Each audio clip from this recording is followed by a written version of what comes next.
Hi, this is Corey Johnston, and today's lesson is going to take place in the 7th chapter in the book of Daniel. This marks a distinct turning point. So what happens in the previous 6 chapters are sort of events in Daniel's life. What comes hereafter are visions and prophecies and dreams and revelation. And it's in the 17th verse of the 1st chapter where we read that Daniel was endowed with the ability to interpret dreams. And that is put to the test in the 2nd chapter, when Nebuchadnezzar is troubled by a dream that haunts him, but he can't remember it, and he's so fearful of this dream that he is about to order the execution of all his wise men. When Daniel steps in, interprets the dream from a blank slate, gives him the meaning, he is promoted to prime minister. Then in the 5th chapter, the day of Babylon is done.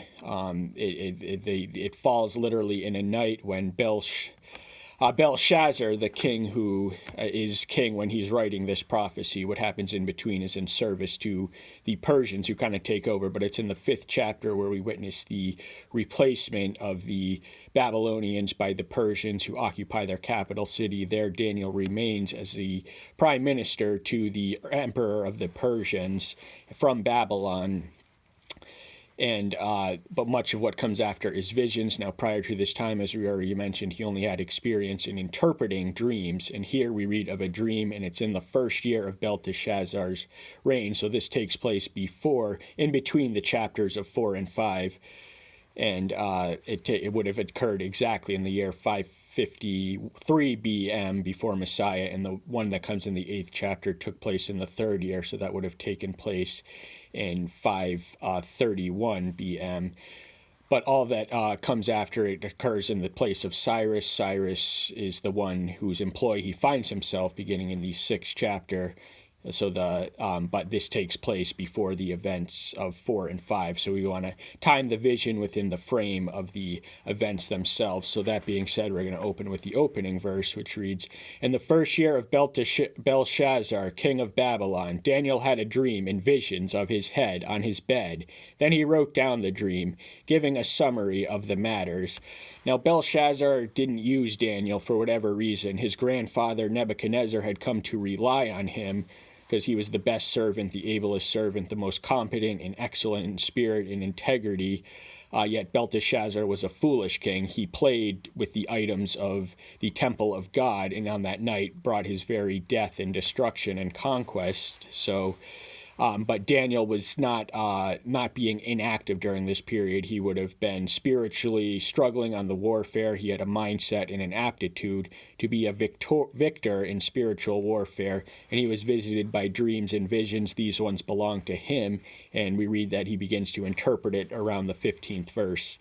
Daniel spoke and said, "I was looking in my vision by night and saw the 4 winds of the heavens stirring up the great sea." The great sea means a lot of things to a lot of people, but I feel the most appropriate one is the sea, the geopolitical chessboard. These are the nations and the fluctuations and the balance of power. So his vision is politically portentive. He much of it is established in the 2nd chapter of Daniel, where we meet these 4 figures which represent the 4 kingdoms to come: the Babylonians, the Persians, the Greeks, and the Romans. Here in this chapter we read of 6. So there's a kingdom of darkness which is going to control the earth for a period of time. That's what we witness in the anti-Messiah. This is an end times vision, and also the perfect kingdom, the indestructible kingdom of the Messiah, who's going to replace and subsume all the all. "And the 4 great beasts came up from the sea, different from one another." Beasts were symbols which were likened to the powers of Gentile nations, and that is what we witness. The beast, the end-time dictator, is referred to as the beast, but these beasts are representative of 4 different historical geopolitical hegemonies, and they are different from one another, different in appearance and representation, different in fact and ethnicity, different in culture, but all alike in the same is that they dominated their world for a period of time. "The first was like a lion and had eagle's wings. I was looking up until its wings were plucked off, and it was lifted up from the earth and made to stand on 2 feet like a man, and it was given a man's heart." So this is in reference to Babylon. He likens them, they're the figure of gold in the vision of the statue that is smashed. And here they are likened to a lion. That would have been the mightiest beast of prey, the animal of royalty. And Nebuchadnezzar was afflicted with a condition where he literally thought he was a beast. So he had no control or sanity to call his own. He was arrogant with his power. He did not acknowledge the one to whom it all owed. So he reduced him to a state of beast-like condition. He had a legitimate medical term, I can't pronounce it, but where one thinks they are a beast. So he ate from the grass like an ox for a period of 7 years. And then he was humbled and had the revelation and the testimony of the Elohim of Daniel. And see another beast, a second, like a bear, and it was raised up on one side, and had 3 ribs in its mouth between its teeth. And they said to this, Arise, devour my flesh. The bear is the Persian Empire which comes after the Babylon, and the 3 ribs represent their 3 greatest military victories. They conquered Lydia in the year 546 BM, and Lydia had a king by the name of Croesus, who Herodotus interviewed, the Greek historian Herodotus. He was the wealthiest man who ever lived. His grandfather invented coinage. He asked who was the happiest man who ever lived, and Herodotus told him of a ordinary Greek fellow he knew, and this king couldn't fathom the answer, and eventually he lost his life, he lost all his riches, so he wasn't happy in the long run. Babylon would have been their next stage of conquest. This would have taken place in 539 BM, so Belshazzar actually had the throne for some time, at least 20 years, before, or at least 10 years or a dozen years before he squandered it through his own foolishness. So he did not lack opportunity to make the most of his inheritance. And Egypt was conquered in 525. By that time, Cyrus was no longer the Persian emperor. His son, Cambyses, is the one who conquered Egypt in that year. But they're likened to a bear and a hungry, carnivorous one. They're calling and commanding whoever listens to eat much flesh, devour much flesh. And this I looked and saw another, like a leopard, which had on its backs 4 wings of a bird. The beast also had 4 heads, and rule was given to it. This is likened to the Greek Empire, which came after that. So the conquest of Alexander's all took place in a 10-year time. He was a lightning-quick conqueror. There was literally never anyone like him, and with the possible exception of Genghis Khan, there would never be anyone like him again. And so this whole passage of time in which it took the Persians from the years 546 to 525 that we just covered, he would conquer their kingdom and then some. He would make it all the way until India before turning back. And he died without naming an heir. So the 4 heads are the 4 kingdoms which are carved from his empire upon. So they waged a war for 40 years, after which time the Ptolemies reigned in Egypt, and the Seleucids reigned in Syria, and Antipater and Crassus retained control of Achaia in Greece, and there was also a kingdom of Asia Minor that was Perdiccas, I believe, had control of that. So those are the 4 divisions of the post-Alexandrian Greek Hellenic Empire. After this I looked in the night visions, and saw a 4th beast, fearsome and burly, exceedingly strong, and it had great iron teeth. It devoured and crushed, and trampled down the rest with its feet. And it was different from all the beasts that were before it all, and all had 10 horns. So this beast is different, and some people liken it to the Roman Empire, because that's the 4th and final empire alluded to in the statue, which has several off-branches in Europe. So the Roman Empire is still alive in some form, be it the Holy Roman Empire or anything else, the Catholic Church, whatever. The Roman Empire has not really died. It is sort of splintered, and it's always there. But this is also an allusion to the end times Messiah end-time dictatorship, the one world government, the global tyranny. And the 10 horns are symbolic of swords and power and kings.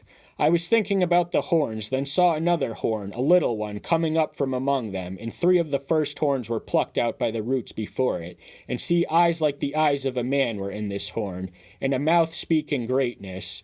So this is the manifestation of the kingdom to come. That's what we pray for when we say, Thy kingdom come.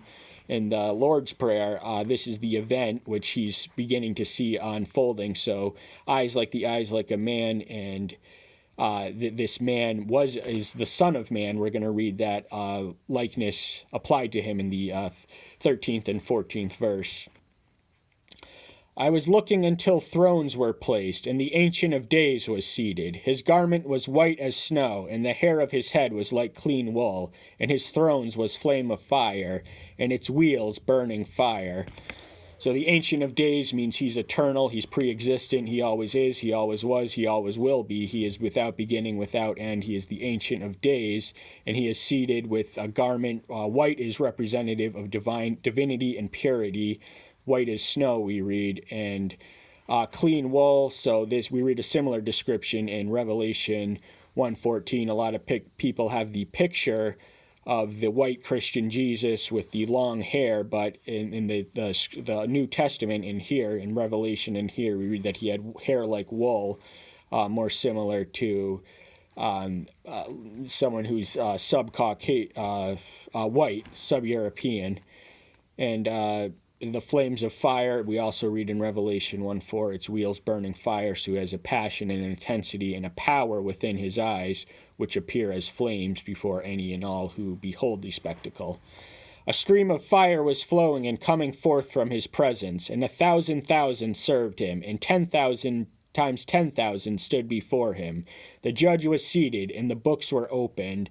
So he has an army in the millions and in the tens of millions. That's what these multiplied figures are. Thousands and 10,000s is somewhere in the millions. So he has no shortage of help. He is a king. He has the armies of heaven at his command and disposal, and he is seated in the books. These are the books of life in the book of the secrets that are open, which determine our judgment at that final day. I was looking then, because of the sound of the great words which the horn was speaking. I was looking until the beast was slain, and its body destroyed, and given to the burning fire. So the kingdom this one replaces is the beast. This is likened to the anti-Messiah. So the anti-Messiah is in direct opposition to the Messiah. He rules, his kingdom is not of the world, so it exists now, but when it comes to the earth is going to return to the control of its creator and its rightful owner.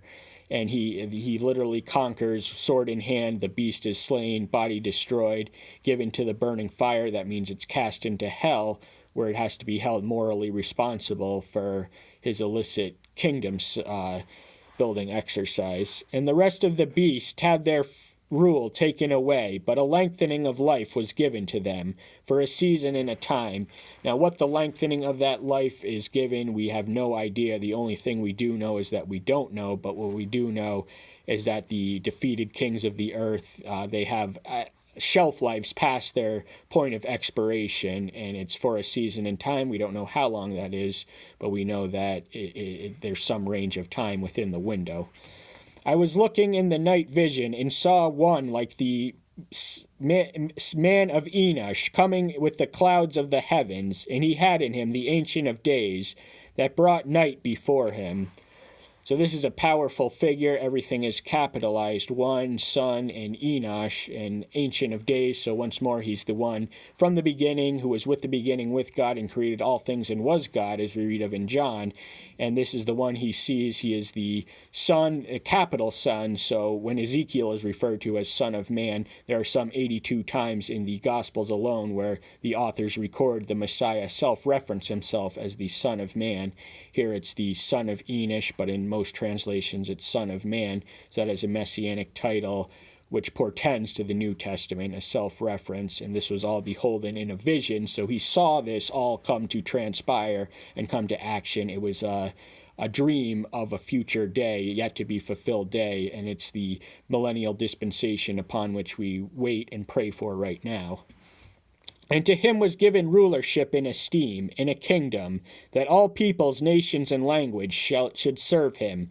His rule is everlasting rule, which shall not pass away, and his kingdom that which shall not be destroyed.